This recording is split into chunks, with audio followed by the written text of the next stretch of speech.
सारा data store करता है 2020, 21, 22, 23, 24 और 25। तो आप देख सकते हैं जनवरी, फरवरी, मार्च, अप्रैल और मई, इन 6 महीनों का डेटा हमने देखा जो कि 145.0 था। और जून में फ़िलहाल जो है DA 58% दिया जा रहा है, जो कि करेक्ट है, एक्यूरेट है। और उसके बाद जो है जुलाई 2025, अगस्त, सितंबर, अक्टूबर, नवंबर और दिसंबर, तो ये जो मंथ्स है इनका डेटा अभी आ रहा है। तो फॉर एग्ज़ाम्पल नवंबर तक तो आज रिलीज़ हो गया, फिर जब दिसंबर का डेटा भी यहाँ पे फिल आउट हो जाएगा तो उसके बाद हमें साफ साफ पता चलेगा कि DA एक्चुअल में बढ़ेगा कितना, क्योंकि ये जो AICPI इंडेक्स है इसी को एवरेज किया जाता है। तो अभी इस हिसाब से अगर देखेंगे तो जुलाई में 58.52 होना चाहिए, अगस्त में 58.94, सितंबर में 59.31, अक्टूबर में 59.60 होना चाहिए और उसके साथ ही साथ नवंबर में जाके वो 59.94 हो चुका है। तो जैसे जैसे मंथ बढ़ेंगे उसके साथ ही साथ जो है DA धीरे धीरे बढ़ रहा है। अगर इन्फ्लेशन ज़्यादा हो रहा है तो DA एकदम से बढ़ेगा, और अगर इन्फ्लेशन स्लो डाउन हुआ है तो DA स्लोली बढ़ेगा, लेकिन DA कम नहीं होगा। मतलब 58 है तो 57 नहीं हो सकता, क्योंकि ऑलरेडी वो इन्फ्लेशन बढ़ चुका है होता है। जो लास्ट मंथ है कभी भी इन्फ्लेशन नेगेटिव में नहीं जा सकता, तो इसकी वजह से यहाँ पे जो DA है वो बढ़ेगा, कभी कभी ग्रेजुअली बढ़ सकता है और कभी कभी जो है ये एकदम से भी बढ़ सकता है। तो उसकी वजह से यहाँ पे देख सकते हैं कि DA कैलकुलेट करने के लिए एक कैलकुलेटर ही दिया गया है, जहाँ पे आप सारे AICPI इंडेक्स को अगर जोड़ देंगे तो यहाँ पे जो है फाइनली हमें DA कितना होगा ये देखेंगे। अगर मान लीजिए 149 हो जाता है अगर हमारा AICPI इंडेक्स, तो अगर हम इसको भरेंगे ऐसे कि 149 हो गया है, तो आप देख सकते हैं 60.43। तो 60.43 बेसिकली क्या हुआ, यहाँ पे 58 मिल रहा था और यहाँ पे 61 लगभग मिलेगा। तो 3% का हाइक हमें मिलेगा, ये हम कह सकते हैं, क्योंकि इसको राउंड फिगर कर दिया जाता है। तो ये जो कैलकुलेटर ये बताता है कि depending on the AICPI index कितना DA होगा सरकारी कर्मियों के लिए और पेंशन भोगियों के लिए। तो उस तरह से जो DA है उसको कैलकुलेट किया जाता है, और ये जो अटकलें लगाई जा रही है कि DA इतना होगा या फिर कितना बढ़ेगा, इन चीज़ों के बारे में भी आज के इस वीडियो में हमने डिस्कस किया है। तो वीडियो को लाइक करिए, और अगर आपने चैनल को अब तक सब्सक्राइब नहीं किया तो सब्सक्राइब कर लीजिए। सरकारी कर्मी और पेंशन भोगियों के लिए महत्वपूर्ण जानकारी हम देते रहते हैं। मिलते हैं दोस्तों नेक्स्ट वीडियो में। हाय हेलो, स्वागत है दोस्तों आज के इस वीडियो में। तो आज के इस वीडियो में सरकारी कर्मी और पेंशन भोगियों के लिए बहुत ही महत्वपूर्ण जानकारी यहाँ पे आ रही है। बेसिकली जो नवंबर है, लास्ट मंथ नवंबर और दिसंबर, इस मंथ का AICPI इंडेक्स रिलीज़ हो चुका है। तो हर 6 महीने में DA को परिष्कृत किया जाता है। फॉर एग्जांपल 3-4% या फिर 2.5% इतना बढ़ा दिया जाता है। तो जनवरी 2026 जो कि अभी जो मंथ चल रहा है, यहाँ पे भी एक DA हाइक एक्सपेक्टेड है जो कि पेंडिंग है फ्रॉम लास्ट 6 मंथ्स। तो जून में लास्ट जुलाई में हो गया था, फिर अगस्त, सितंबर, अक्टूबर, नवंबर एंड दिसंबर। तो ये 6 महीने में जो एवरेज AICPI इंडेक्स में चेंज हुआ है उसको मद्देनज़र रखते हुए सरकार यहाँ पे जनवरी 2026 में फिर से DA को रिवाइज़ करेगी या फिर बढ़ाएगी। तो क्या कुछ DA बढ़ने वाला है और कितना % बढ़ेगा और कब इसका ऑफिशियल अनाउंसमेंट होगा, इन सभी चीज़ों के बारे में आज के इस वीडियो में हम जानेंगे। तो वीडियो को बिल्कुल एंड तक देखिए, और अगर आपने अब तक चैनल को सब्सक्राइब नहीं किया तो सब्सक्राइब कर लीजिए। सरकारी कर्मी और पेंशन भोगियों के लिए महत्वपूर्ण जानकारी हम देते रहते हैं।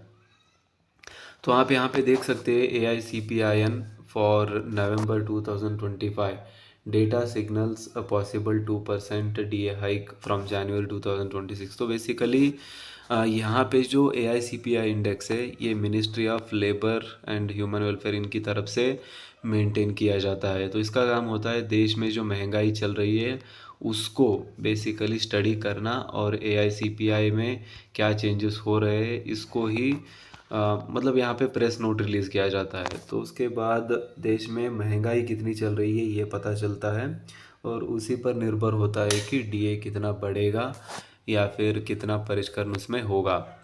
तो AICPI for November 2025 November data signals a 2% DA hike.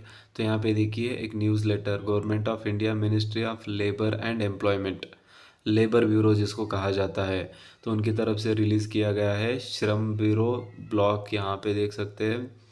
तो प्रेस रिलीज में क्या है, consumer price index for industrial workers 2016 to 100 base जो है नवंबर 2025 तक, labour bureau and attached office of ministry of labour and employment has been compiling consumer price index for industrial workers every month on the basis of retail prices collected across 317 markets spread over 88 industrially imported centers in the country। तो 317 markets को study किया जाता है और कितने places को, 88 places जो कि इंडस्ट्रियली इम्पोर्टेंट होते हैं, उनको स्टडी करने के बाद जो AICPI इंडेक्स है उसको रिलीज़ किया जाता है। वहाँ पे इन्फ्लेशन कितना चल रहा है उसकी पुष्टि की जाती है। The index for the month of November 2025 is being released in this press release कहा जा रहा है। The all India CPIW for November 2025 increased by 0.5 point and stood at 148.2 तो यहाँ पे जो AICPI का इंडेक्स है वो कितना बढ़ा है, 0.5 बढ़ा, एंड कहाँ तक पहुँच गया है, 148.2 तक पहुँच गया है। तो बेसिकली AICPI इंडेक्स में अच्छी खासी वृद्धि तो नहीं है, बट हल्का सा इंक्रीज़ यहाँ पे हमें देखने को मिला है जो कि 0.5 पॉइंट का है।